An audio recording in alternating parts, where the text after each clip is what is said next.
Not every film can be Citizen Kane, but even critics have claimed that it was shit in its day. Some films are shit and shit they will stay, but some get better over time because of Nicolas Cage. So which film stays shit forever? And which one's got a little bit better? Second chance movies.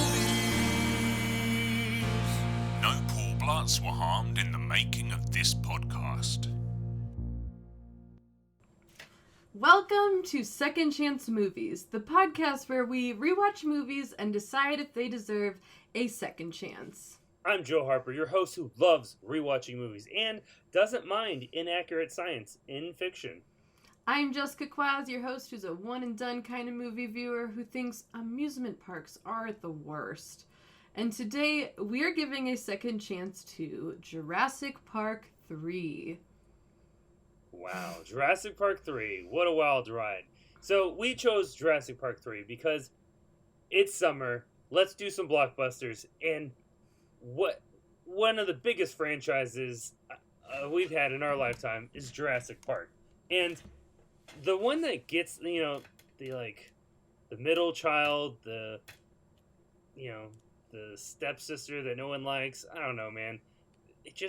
No one likes Jurassic Park 3, or it just gets the most, negative attitude, negative reviews. People just, aren't receptive to it, I guess. I liked it. I liked it growing up.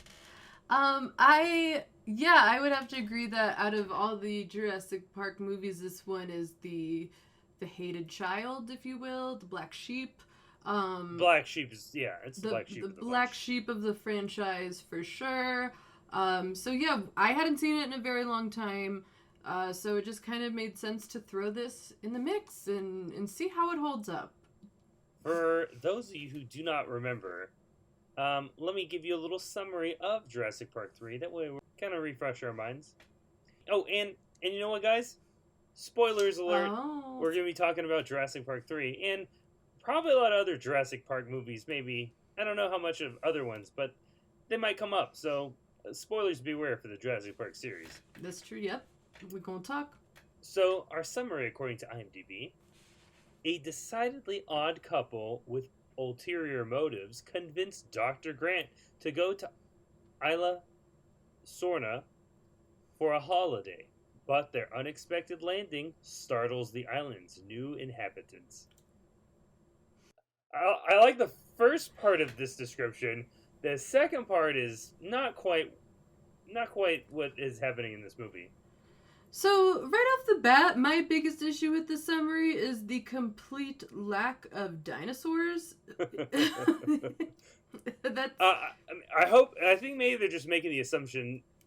We use the phrase Isla Sorna, so they should know it was part of Jurassic Park. Oh, I mean, it's just strange because the movie is, yes, called Jurassic Park 3. You should know what's going on by the title. But, let's say you didn't, and you were just reading that summary. The first half, that happens, and then the second half, How would you pitch this to someone who didn't know what this was about? Jurassic Park. I sure do. Okay. We're kind of going to go back there again, sort of. Okay. But all of the characters you know and love are not coming back except for one. Okay. Which one? Alan? I love him. He's my favorite, so I'm forgiven. Okay, good. You're gonna like it, I think. Maybe. Okay. Well, if I'm just describing this as someone who knows the Jurassic Park series, I would say it's the one with the Spinosaurus. There you go. Or it's the one where a dinosaur talks. The dinosaur? Oh, yeah. What? Oh, yeah, they talk to each other. Yeah. And it also talks to Alan, which is the best part of the whole movie. That's true. They do have a little brief convo.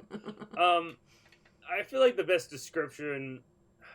I feel like the way to summarize this movie is Alan gets tricked into going back to Jurassic Park by two parents looking for their kid.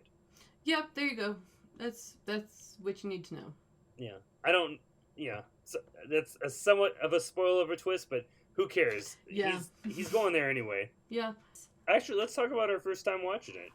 What was your first time watching Jurassic Park 3? It was like way back in the day. Uh-huh. I think I've only seen it like once or twice. Definitely haven't seen it as much as I've seen the first two. A lot of it I had completely forgotten about. There were a couple things I did remember, but for the most part, this kind of did feel like a first viewing because it had been just so long. Okay. It was like a first viewing, but with some like, oh yeah, that I remember that kind of vibe to it. There was a lot of details I did not remember. And as a kid, like there were just things I didn't care about because it was like dinos, you know. So yeah, overall, my first viewing was a long time ago, and it was not memorable. I have seen this Jurassic Park 3 probably as many times as I've seen Jurassic Park 1. Okay.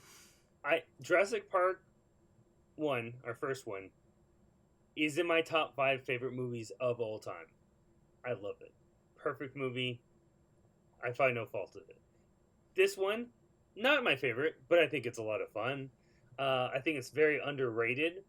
I've seen it a handful of times, so I know it pretty well. But I will tell you about my first time.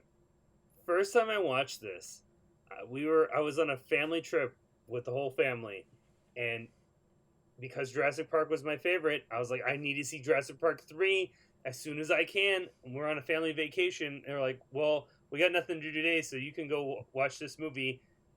We don't want to watch this, so we're going to go watch a different movie. I was like, wait, no one's going to come here and watch Jurassic Park with me? And they're like, no, your sister wants to watch Legally Blonde, so I guess we'll try that one out.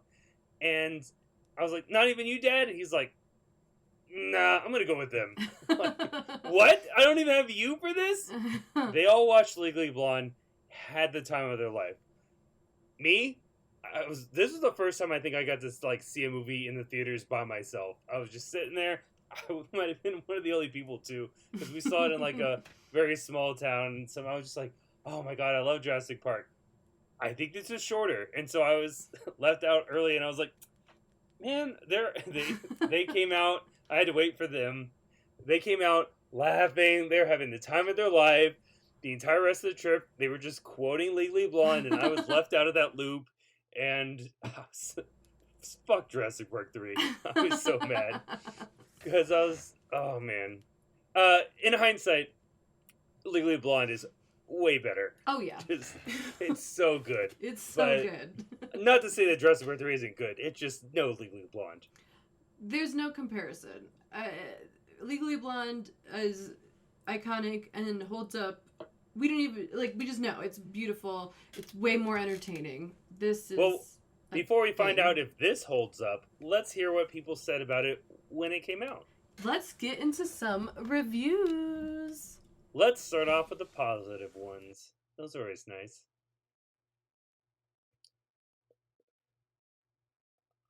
Alright, while you're doing whatever it is you have to do, I'm going to start off with one. So Debbie Lynn Elias of Behind the Lens wrote, although shorter than its predecessors in both length and budget, the audience is not shortchanged. Joe Johnston does a respectable job as director, keeping the pace brisk and the action moving. I want to say how apt that review is. It's a very pleasant review. Spot on. So, I am going to point out right now, all the other Jurassic Park movies are roughly 2 hours and like 8 minutes, give or take a minute. That's Jurassic Park Lost World, and the 2 Jurassic World movies we have so far. All roughly around 2 hours. This one is like an hour and a half. It's quick. It goes by quick. I was stoked at that runtime. Mm-hmm. Yeah, the runtime, beautiful, quick. Let's do this. And I don't think there's a dull moment in this movie. Yeah, I agree. I don't think there was any downtime. It was just like, all right, we're doing this movie. This is it. You know, I respect that a whole lot. And Joe Johnston, I just want to get into Joe Johnston because I don't know when we're going to pull up his name again. But he also has directed Captain America, The First Avenger. He was the director of that. Directed October Sky, another masterpiece. He was like the second, the second AD on the first Jurassic Park movie. He was one of the assistant directors. He was lined up to direct The Lost World, and Spielberg was like, you know what? Actually, I do want to direct this, but if there's another one, you got it, buddy. And he got his chance to shine. That's really cool. I like that. That's a nice little story. And I like that it was someone in the family, someone who was on the sets and really into the production of the first two. And essentially cool. Second in charge while it was going on. So yeah, that's a good person to lead the franchise to, someone who's already been working on it. Yeah, exactly. That's really cool. I did not know that. So, Emily Blunt, I'm guessing not that Emily Blunt. What if it was? What if it was? Can you just do it in a British accent so I can pretend it's I cannot. I cannot. And I will not. I'm sorry. Okay. If I could, I would, but I can't, so I won't. Emily Blunt from Blunt Review wrote, "Same old song and dance, but that's a good thing." I mean, I can't get over the fact that you didn't read that in a British accent, but it's not the same old song and dance. It's very different plot and tone of the other two. So yeah, I guess the same old song and dance would be like, there's dinosaurs also in this. Yeah, but so is We're Back, but that has a different tone. All right, the Sky staff of Sky Cinema said, "Terrifyingly good." I have to be very specific because it's spelled PTERA-finally. Terrifyingly. Oh. But Terry. Because there's pterodactyls. Right. It or took pterodons? Yeah. Pterodons? Yeah, they're pterodons. Sure. They're not technically pterodactyls. But, yeah. Whatever. I'm not a dinosaur nerd, so I don't really care. No, they all don't even try to talk to me about paleontology. It's not gonna stick. So our girl, Nell Minow, came in with some thoughts. From which source did she do it from? So back in 2001, she was with Movie Mom. So that's where this comes from. Movie Mom. Oh, this is also Movie Mom? This is Movie Mom. I wonder if it's the same one I have, because I have a Nell Minow from Common Sense Media. Oh my god. I want to know if it's the same quote or two different quotes, or if she used the same one for two different places. Oh my god. What a legend Nell is. This is why we love her and her work. Nell Minow with Movie Mom wrote, "It is not art, but it is fun." Nell Minow, Common Sense Media. For kids who can handle nonstop action, it's good, scary fun. How is Nell doing so much? She's doing so much. I love her. I love her work. She's always giving 110%. At every publication she's writing for. How is she able to do it for multiple publications? I have a couple different opinions, and this is my opinion for them, and them, and them, and them. Elvis Mitchell from the New York Times wrote, "All it wants to do is scare a smile onto your face, and it often succeeds."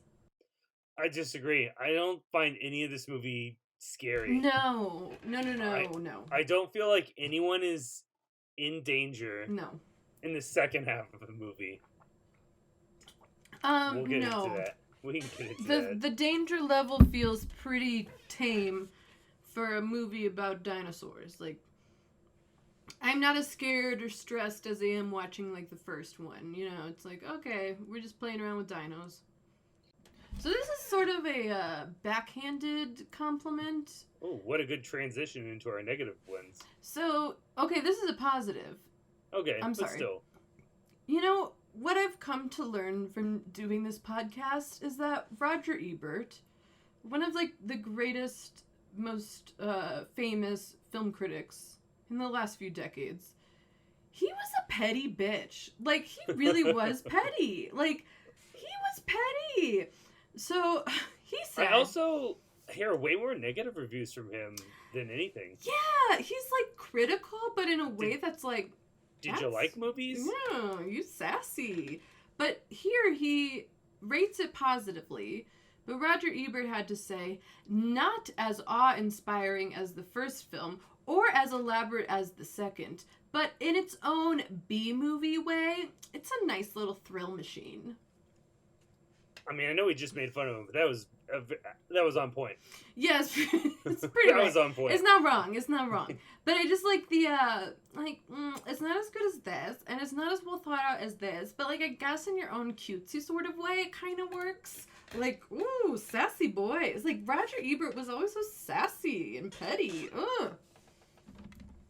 All right.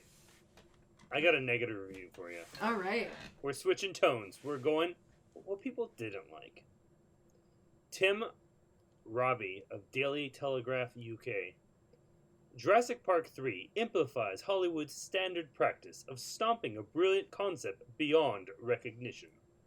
I see you did a little British accent there with that one. Someone has to. One of us has to bring it. No, we don't. But I appreciate the attempt. Okay. All right. Peter Bradshaw with The Guardian wrote, "This great dinosaur of a movie is shambling towards well-mented extinction." Oh, don't say that. Oh my god, there were so many negative reviews that referenced extinction, and they loved themselves for it. Like, they thought of, like, the most original take on it. This is not the extinction movie that you think it is, guys. David Sterrett of Christian Science Monitor. If velociraptors are so smart, why didn't they chomp up the camera before the cinematic clone got loose and sullied their good name? Well, dinosaurs aren't real. Ooh. They were, but they're not now. Wow. But yeah, that'd be funny seeing the dinosaurs attack the cameraman. Renegotiate my contract. All right, let's talk about our second chance with it. Yes. Your metaphorical second chance and my probably 100th chance. I've watched this movie too much. Too much for what it is, and I still like it. So here's my thing. I'm about to drop a opinion. So this was the first... On this podcast? On this podcast. I know. It's crazy. I thought we agreed no opinions ever. Oh, damn. Okay, that's going to be really tricky. No, it was the opposite. Always say all your opinions. Cool. Go for it. I can do that, because I do that anyway. Okay. So this was the first time I've seen Jurassic Park 3 since the Jurassic Worlds that we had recently. I think this may be my first time watching it since we've seen Jurassic. It's been a minute for me, yeah. Okay, so it's been, I mean, for me, it was, like, well before it, but, like, this was the first time I watched the third one since we got the Chris Pratt movies. 4 and 5. 4 and 5. And I have to say, watching it now, after watching the two... Well, I actually only saw the one World because I hated it so much I didn't want to see the second. I think this is more enjoyable than the Jurassic World movies. I don't know. I don't think I agree. I half agree with you there. Okay. I think they're equally enjoyable. All right. They both have their merits.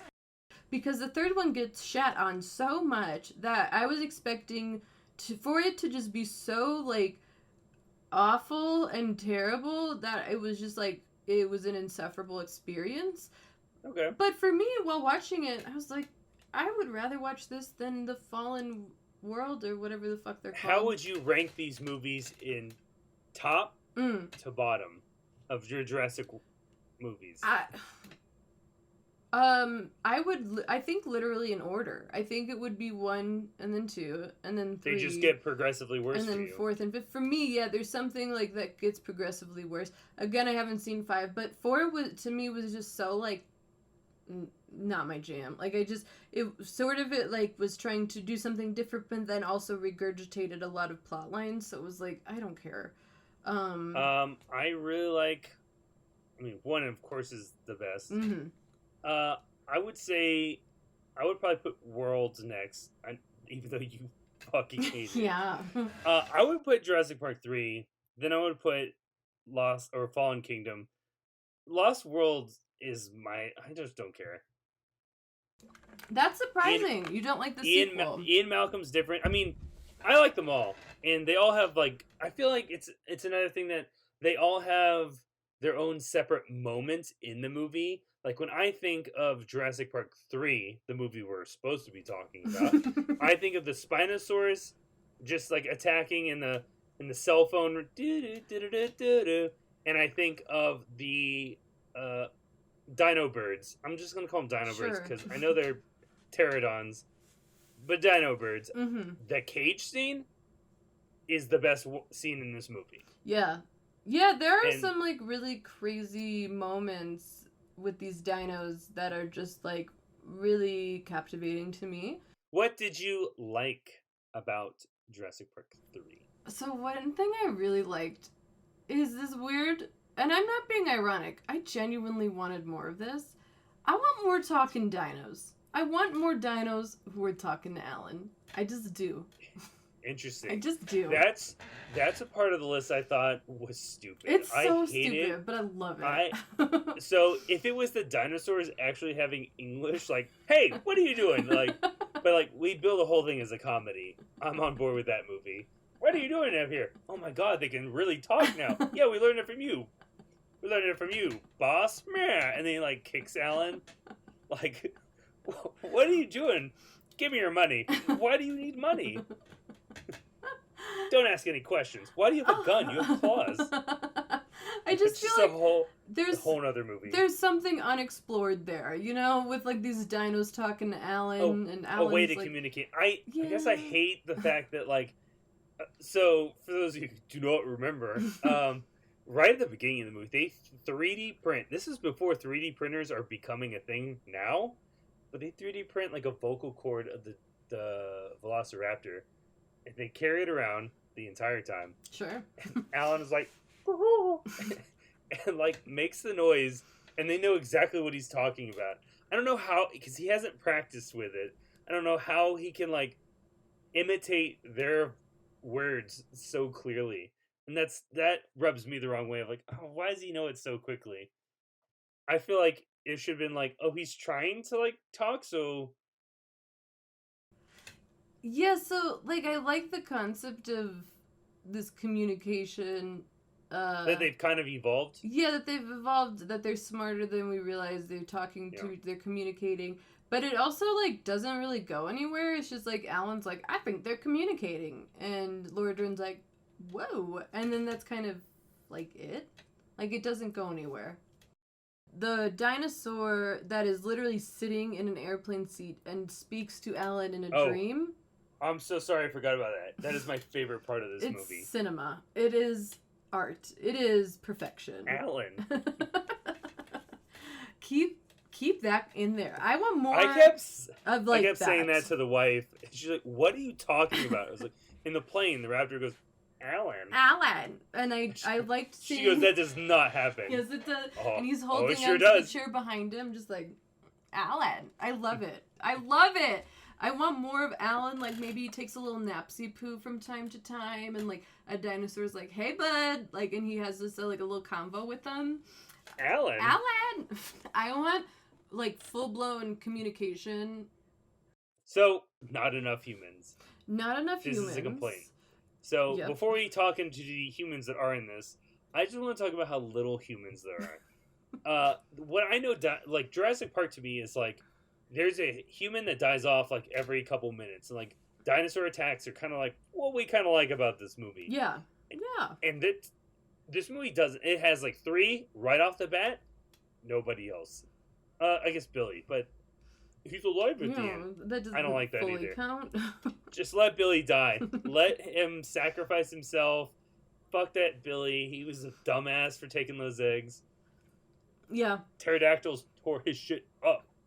But like, the Kirby's hire the 3 mercenaries. Just 3. They could have hired other people to like, I'm a research assistant. I take pictures of dinosaurs. And just, those people can be taken off one by one in their journey. Mm-hmm. Yeah. Because like, At no point do I feel like Alan is going to die, the kid is going to die, No. or either parent is going to die. No. Plot armor. Sorry, you guys aren't going. No. I needed to feel like that suspense of like they could go though, but like I don't feel it at all. no, there's none of that. Like I know they're not going to, and you're right, because there's less people, there's less like survivalism and less dinosaur attacks. So at a certain point, it kind of gets a little boring because like there's a good gap of like them just walking around and dinosaurs happen to be there too. Yeah, it's more about the story of the humans, which is one thing I'd like to talk about. I do like. Oh, okay. I like this weird ass reason to go back to Jurassic Park. I like that this kid was like parasailing with his like mom's boyfriend. Accident happens. He gets stuck on that island, and these two parents that are separated, don't like each other, have to be together and like trick Alan to return, like under the pretenses of, oh, we're rich millionaires and we just want you to like point out some dinosaurs. And it turns out all they really want is just to find their son, and I find that really compelling. And I like that it's such a weird reason to bring anyone, like there's no reason for any of us to go to Jurassic Park because there's dinosaurs that eat people. Stay the fuck off that island. It's so easy to stay off the island. All you do is not drive a boat or a plane to there. But they go, and I like that. And then they're trying to find the kid. So I like that too, that the journey is like a family looking for their son, like the two parents are looking for their son, and it seems like there's not a lot of hope that he survived, but the parents are going to try anyway, of course. Give us an uncle. Give us like give a us neighbor. another family member. That way family they friend. can get eaten, and then we feel bad. Like, oh no, that was his brother. His brother died for this. Oh no. Yeah. Nope. Yeah. One thing I don't care for is their weird manipulation game of that they want him to like do a flyover tour for our anniversary and we'll pay you tons of money. It's like, first of all, that just like seems very unnecessary that we're like playing this ruse, because it's like, I don't care, I'm not here for you, I'm here for the dinos. And also I think I would have liked Alan better as our hero if he did not want to go back but felt for these parents and this kid enough to be like, instead of being tricked. Yeah, instead of being tricked and just doing it only for money, it's like, okay, well that's... So I think this movie would be much different. It was written today instead of in 2001, because today he would have been like, Google Paul Kirby. Oh, he owns a tile company. Right. Nope. Right. He's not who he says he is. No, and it's also like, it's a weird reveal too, because it's like, hey, we're these millionaires, we'll pay you to give us a little tour while we fly over, and then within like 2 scenes after that, it's like, we were lying, we're here for our son.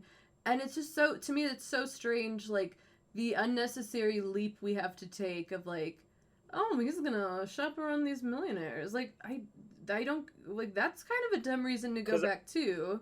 I feel like he would understand, like, I want to help you find your kid. Yeah. Like, I get it. I mean, he never liked kids in the first one, but I guess he learns to like kids at the end. So I think he would maybe feel for them. Yeah, I just feel like I don't like kids either. But if someone... I know you don't. If someone came up to me and was like, will you help me look for my missing kid? I'd be like, yeah, sure, I got you, yeah. But I just feel like it would have, again, made him a better protagonist. I would have enjoyed his journey more if he was in it to help out. On the topic of Alan, you know, progressing from the first movie, what I like is they bring Ellie into this movie, and she's not a romantic interest for Alan at all. I love that they were not like a couple. They were just like buddies from the first one who endured something tragic. They didn't need to hook up.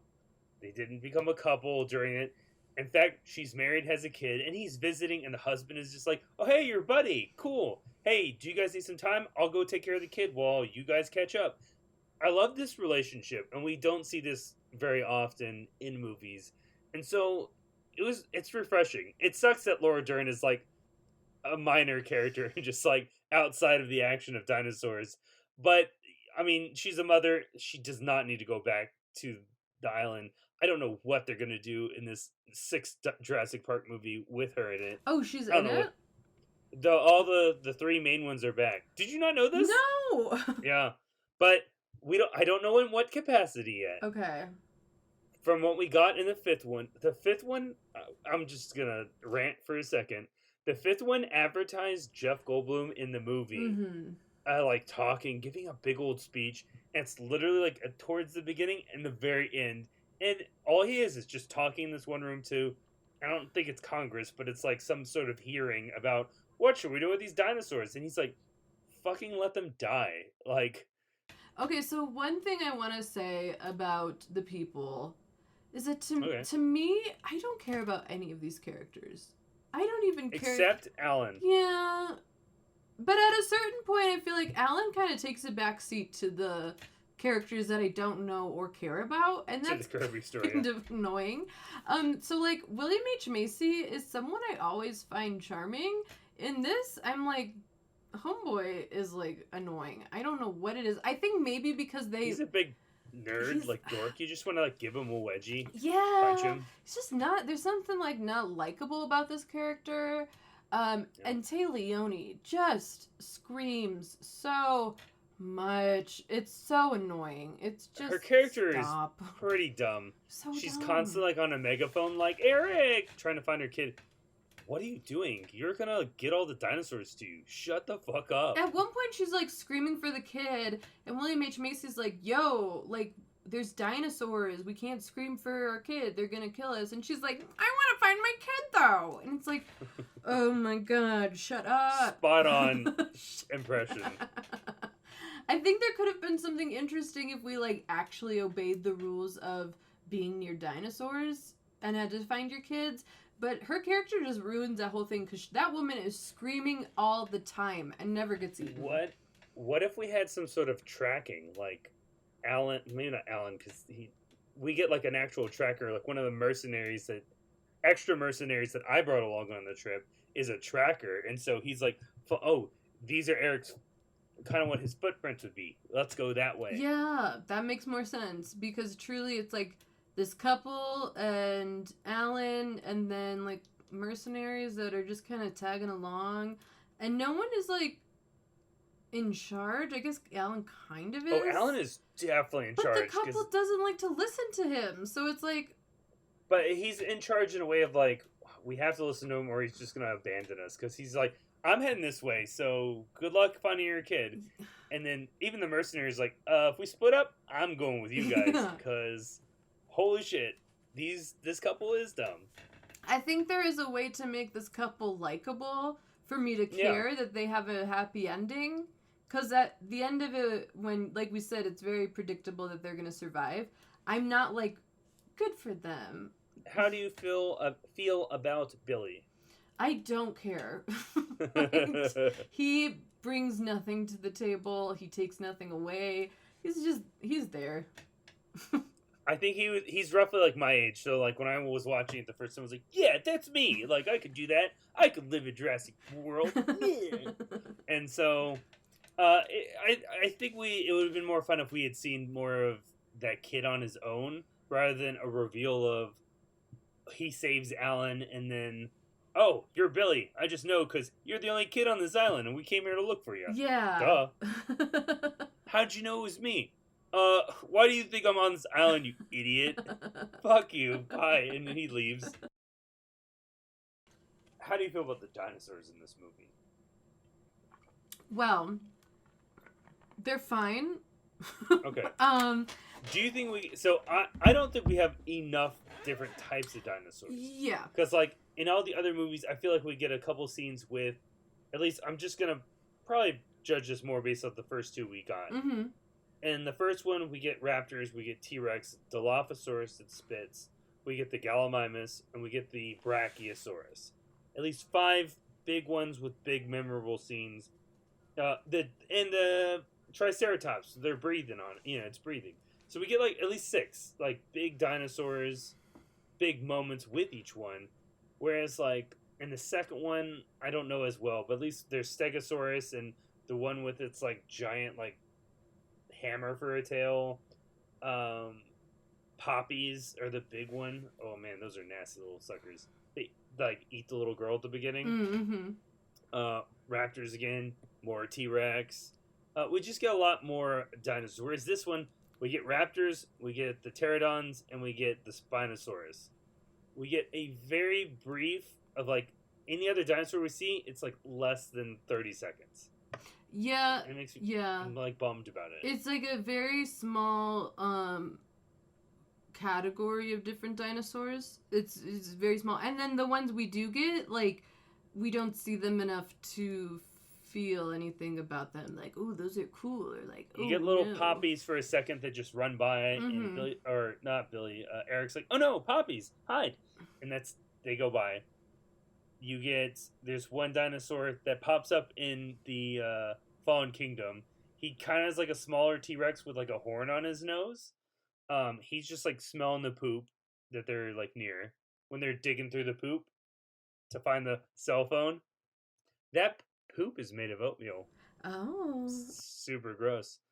And then you get the T-Rex for like 1 minute tops. T-Rex is eating something. They runs into him. Oh man. I think it's a pretty epic moment. Seeing T-Rex versus Spinosaurus. Mm-hmm. I love that Spinosaurus breaks its fucking neck in seconds. Yeah, that was pretty wild to watch. Because I think, from what I remember, like, when it was built, like, one of the things was like, these two are gonna fight. Mm.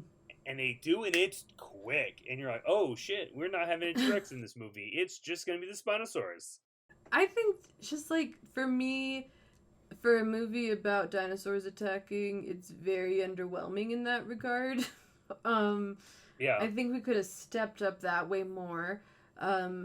Because there seems to be just sort of like this ease almost to this challenging situation where the couple's just like, where's our kid? Oh, there's a dino. Like, there doesn't seem to be tension of like, we have to be careful. We need to know like what is going on at all times, because we could die and our child could die. The stakes just aren't really felt, but yet there's dinosaurs everywhere they're going, you know? So it's like, there's just some sort of like something missing with like how intense this situation could be. And I think it's a lack of dinos. There's also a lot of goofy jokes in this. Like, the cell phone is the big one. Yeah. The cell phone has the iconic ring.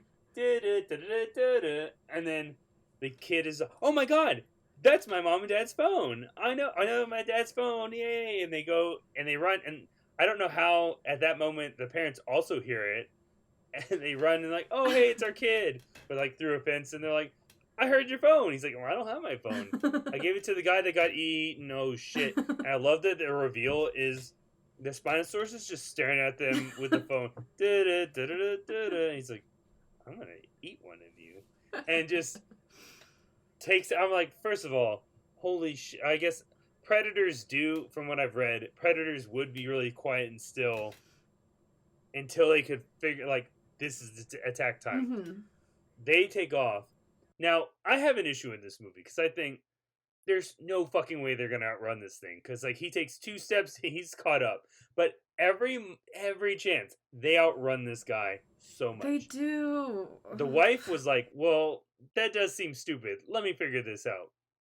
From what she could gather, it does seem like the T-Rex or just like a big dinosaur like that tops out at roughly 25 miles an hour. 30 tops, maybe. I think it's like 20 to 25 miles an hour. It's not very quick. Whereas a human, we can run faster. We could probably run up to like 30 miles, some of us, I guess. But we could run faster. The only issue is we could outrun it.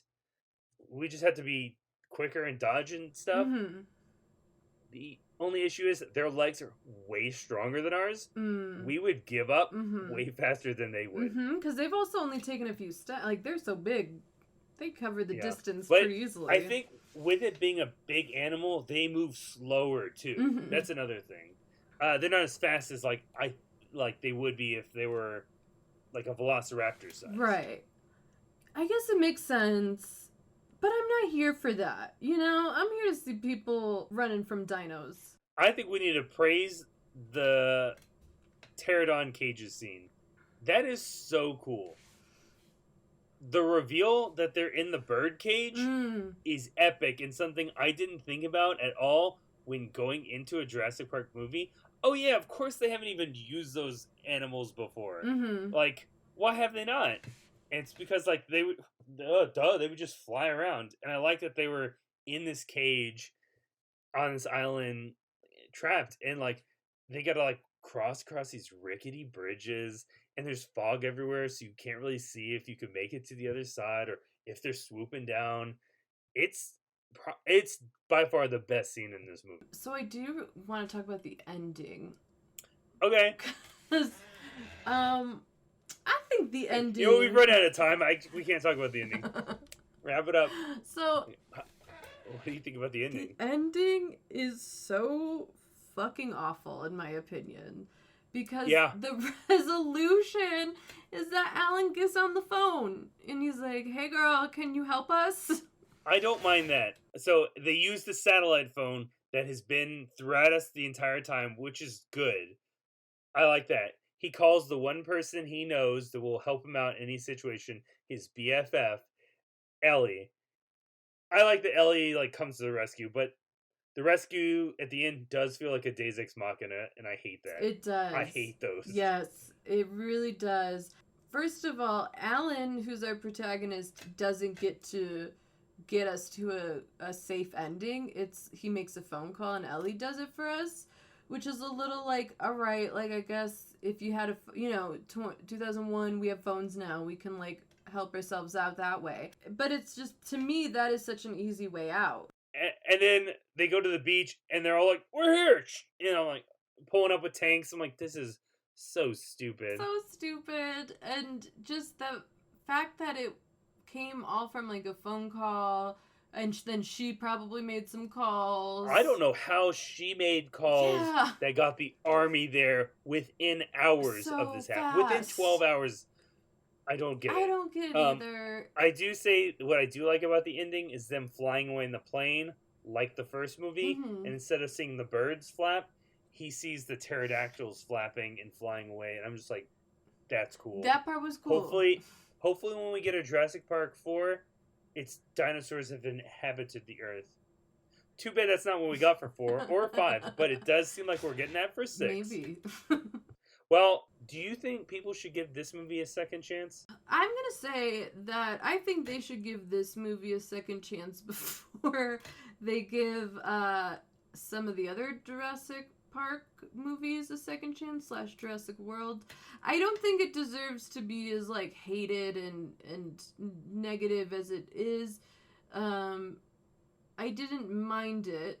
It's not the best movie I've ever seen, nor is it like the most entertaining, but there were some things about it I did enjoy. So I say, sure, why not? I also say yes. And I just want to read... I didn't say yes. I said, sure, why not? I say give this a second. It's not as terrible. It's not the best Jurassic Park, but I don't think it's the worst Jurassic Park. Yeah. It's fine. It's fine. It's fun. Yeah. I think it's the type of movie that, like, when you're starting to like allow your kids to like watch like a scary movie, or like because it's not that scary, you're like PG-13. I don't know if you should watch this yet. And you're like, okay, this is the type of movie like, yeah, give them a chance with this one because it's not awful. It's not gross. Yeah. There's no like sex or violence. You know, like, why not? Yeah. I think that's a good way to put it. Let your kid dip their toes into more intense movies with it. If you like Jurassic Park, I don't know why you wouldn't like this. If you like dinosaurs, I don't know why you wouldn't like this. If you like Téa Leoni, please tell me why. I don't get it. Well, let us know what you think of Jurassic Park 3, the Jurassic franchise altogether. Do you think Chris Pratt's the worst Chris too, or what do you feel about that? Let us know. Please rate, review, comment, join our conversation. You can find links to our social media, Twitter and Instagram. We can continue the conversation on there. All of that will be in our show notes. A big thank you to Beaty McBeatface, as always, for our dope theme song. And yeah, guys, we'll be back next week with another second chance movie. Dotson. We got Dotson here. Nobody cares. That was from the first one. Second chance.